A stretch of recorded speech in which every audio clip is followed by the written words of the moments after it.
Ya, sila. Yang Berhormat Menteri Keuangan akan mencadangkan usul di bawah Sub Perenggan 8-3A 4 Akta Tata Cara Keuangan 1957. Tuan Yang di-Pertua, saya memohon mencadangkan bahawa Dewan ini membuat ketetapan mengikut peruntukan Sub Perenggan 8-3-A-4 Akta Tata Cara Keuangan 1957, Akta 61, supaya Menteri Keuangan melabur secara pegangan ekuiti dalam Academic Medical Center Sdn Bhd dengan modal dibenarkan sebanyak 2 bilion ringgit dan modal berbayar sebanyak 70 juta ringgit. Tuan Yang di-Pertua, mengikut peruntukan di bawah Seksyen 8-3-A-4 Akta Tata Cara Keuangan 1957, wang dalam kedudukan kredit persekutuan dengan mana-mana bank atau selainnya dipegang oleh persekutuan boleh dilaburkan oleh Menteri dengan resolusi Dewan Rakyat. Sehubungan ini, persetujuan Dewan Yang Mulia ini adalah dipohon bagi membolehkan kerajaan melabur dalam syarikat Academic Medical Center Sdn Bhd dengan modal dibenarkan sebanyak 2 bilion ringgit dan modal berbayar sebanyak 70 juta ringgit. Selaras dengan usaha kerajaan untuk mempergiatkan lagi inisiatif projek perkongsian awam swasta atau public-private partnership melalui peningkatan penyertaan sektor swasta dalam kegiatan ekonomi, kerajaan dalam ucapan bajet 2011 pada 15 Oktober 2010 telah mengumumkan sebuah projek public-private partnership iaitu Academic Medical Center. Projek ini merupakan usaha sama antara Academic Medical Center Sdn Bhd dengan Johns Hopkins Medicine International dan Royal College of Surgeons Ireland yang melibatkan pelaburan swasta sebanyak 2 bilion ringgit. Projek Academic Medical Center terdiri daripada pembangunan fakulti perubatan, hospital pengajar dan Life Sciences Research Center and Technopark dengan izin. Selain itu, pembangunan bercampur seperti kediaman dan penginapan para pelajar dan kaki tangan serta kedai-kedai runcit akan disediakan bagi menyokong pembangunan dan keperluan projek tersebut. Pelaksanaan projek Academic Medical Center dilihat sebagai inisiatif awam swasta untuk meningkatkan lagi taraf sistem pendidikan perubatan negara dan pada masa yang sama bertujuan untuk menyediakan perkhidmatan kesihatan yang bertaraf dunia kepada rakyat Malaysia, khususnya melalui penglibatan kerjasama Johns Hopkins Medicine International dan Royal College of Surgeons Ireland. Tambahan lagi, pembangunan Academic Medical Center dapat membantu mengurangkan kos tajaan kerajaan ke atas para pelajar perubatan yang dihantar ke luar negara seperti ke Dublin Ireland kerana kos latihan di Malaysia nanti jauh lebih murah. Ia juga meningkatkan nama baik Malaysia kerana mempunyai sebuah teaching hospital yang mempunyai kolaborasi kerjasama dengan Johns Hopkins dan Royal College of Surgeons Ireland, dua nama besar dalam dunia perubatan. Dengan pembangunan Academic Medical Center juga, kapasiti fizikal dan sumber manusia dalam negara dapat dijana dan dikembangkan melalui kewujudan peluang-peluang pekerjaan dari segi tenaga kerja profesional dan sokongan kepada penduduk di sekitar kawasan pembangunan tersebut, iaitu di Serdang. Pelaburan awam swasta ini seterusnya memberi nilai tambah kepada pertumbuhan ekonomi negara. Oleh itu, bagi memastikan pelaksanaan Academic Medical Center dapat direalisasikan, penyertaan ekuiti kerajaan di dalam Academic Medical Center Sdn Bhd wajar dipertimbang dan diluluskan. Tuan Yang di-Pertua, saya mohon mencadangkan. Ada yang menyokong? Sokong. Tuan Yang di-Pertua, saya mohon menyokong. Ahli-ahli yang berhormat, masalah sekarang terbuka untuk dibahas. Sila Yang Berhormat Indra Mahkota. Terima kasih Datuk Yang Pertua. Saya ingin ambil peluang ini untuk bertanya beberapa perkara bukan berkenaan dengan Academic Medical Center, tapi keputusan untuk membuat pelaburan dalam usaha sama ini. Saya mendengar dengan teliti apa yang dikatakan tujuan, motif dan matlamat kerajaan untuk membuat pelaburan dalam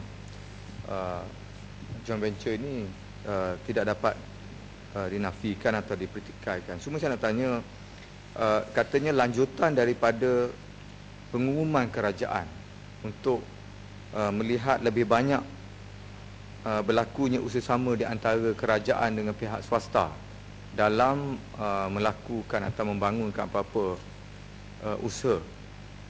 Saya nak tanya dari segi modal yang dibenarkan dengan modal berbayar setakat ini 70 juta seperti yang dimaksudkan atau diumumkan oleh pihak Timbalan Menteri, dan Parlimen diminta untuk membuat pelaburan sebanyak 150 juta ringgit, bermakna mengatasi jauh ataupun hampir 2 kali ganda mengatasi jumlah yang telah dikeluarkan oleh syarikat ataupun Academic Medical Center Sdn Bhd selama hari ini. Saya nak tanya ulasan dan justifikasi dari sudut apa yang dikatakan pelaburan keseluruhannya bernilai 2 bilion ringgit, dan bagaimana kedudukan syarikat menteri kewangan diperbadankan ini sekiranya wujud pelaburan ini mendapat keuntungan dari segi nilainya ataupun dari gross development value-nya untuk masa dikatakan beberapa tahun untuk dipersiapkan rancangan ini. Saya juga nak bertanya apakah nasib, katanya kita nak menyediakan perkhidmatan mengeluarkan pakar-pakar yang agak terlatih secara di dalam negara, mengelakkan daripada kos yang bertambah menghantar mereka ke luar negara.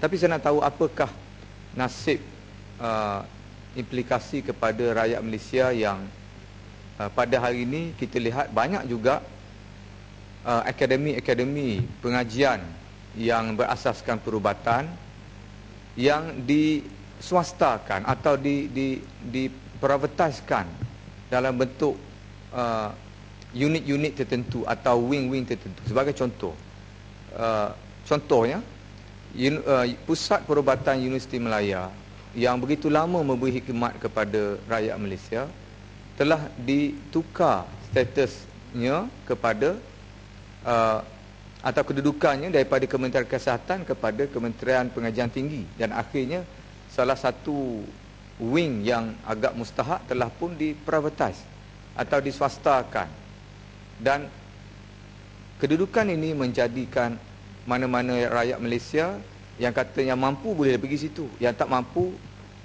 pergilah kepada unit yang biasa atau wing yang biasa. Akibatnya yang tidak mampu terpaksa berhimpit beramai-ramai kerana kekurangan tempat yang kondusif, dan selama hari ini selesa telah diswastakan dalam wing yang dibentuk dalam konsep perswastaan yang ada kena mengena dengan usaha sama dalam bentuk dalam bentuk pelaburan ini. Dan saya katakan sebab itu pengalaman saya di wing Datuk Yang Tua di bahagian yang diswastakan ini mengenakan charge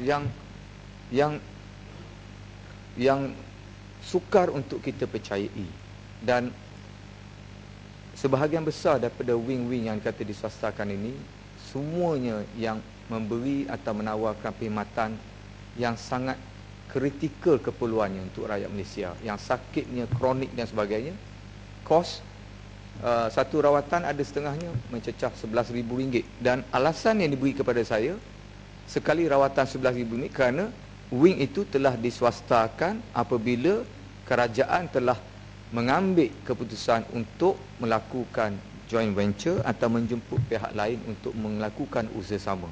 Jadi saya nak tanya, apakah nasib kepada usaha sama antara Academic Medical Center ni, George Hopkins University, whatever not, dia tak kira lah apa namanya, akhirnya menjurus kepada kedudukan yang sama, iaitu kepada meningkatnya kos rawatan kepada rakyat Malaysia kerana kita lebih memberi tumpuan kepada bentuk-bentuk rawatan yang lebih kata ditawarkan pada golongan yang sangat berada yang mewah dalam negara kita. Terima kasih. Silakan, Mat. Terima kasih Tuan Yang Di-Pertua. Pertamanya, modal berbayar setakat ini yang dikeluarkan oleh pemegang saham selain daripada kerajaan kita adalah 70 juta. Dan dijangkakan yang 2 bilion itu keseluruhan nanti, kerana projek ini dijangka melebihi 2 bilion. Ya. Jadi dia dibuat secara berperingkat-peringkat. 70 juta ini sudah pun dibelanjakan untuk operasi yang sedang berjalan. Sudah ada 95 pelajar perubatan yang sedang menjalankan. Dan kebanyakannya adalah merupakan pelajar-pelajar tajaan kerajaan dan MARA, ya, 95 ini. Bahkan kerajaan akan menjamin supaya selama 10 tahun kerajaan akan menghantar pelajar-pelajar yang ke universiti ini, ya, kerana ini adalah lebih murah jika dihantar ke island umpamanya. Contohnya, dengan perjanjian yang telah dibuat, kerajaan dijangka akan berbelanja setiap pelajar RM719,000. Tetapi pelajar yang mendapat pendidikan yang sama di island hari ini, kerajaan terpaksa belanja 1.1 juta ringgit. Ini dari segi cost saving. Jadi dari segi keuntungan yang diperolehi oleh kerajaan, satunya cost saving pelajar-pelajar yang akan dibuat, dan ini boleh dibanding kerana pakar-pakar yang mengajar di kolej perubatan ini adalah yang akan dihantar oleh pihak John Hopkins dan juga Royal College of Medicine Island. Ya. Mengapa sekarang 70 juta modal berbayar tapi kerajaan nak melabur 150 juta? Sebenarnya 150 juta ini akan dilabur berperingkat-peringkat sepadan dengan modal berbayar yang telah pun dimasukkan oleh pelabur swasta. Dan penyertaan kerajaan Malaysia hanyalah 20%. Jadi kalau nak masuk injek sekarang ni, walaupun kelulusan diberikan untuk maksimum pelaburan sebanyak 150 juta, tetapi injection oleh kerajaan kita hanyalah berdasarkan kepada 20% daripada yang sedia ada, kerana ini perjanjian. Jadi dari segi keuntungannya kita macam mana dapat keuntungan, satunya ialah dari segi penjimatan kos pelajar-pelajar yang akan mendapat pendidikan perubatan bertaraf antarabangsa, bertaraf dunia, kerana dua organisasi dari luar ini adalah nama-nama yang terkemuka di dunia. Keduanya ialah dari segi keuntungan, kalau ada dividen nanti, dan diharapkan ada dividen. Kerana pusat ini adalah satu pusat yang besar yang bukan sahaja untuk memberi perkhidmatan kepada rakyat Malaysia, tetapi juga akan menjadi pusat untuk serantau.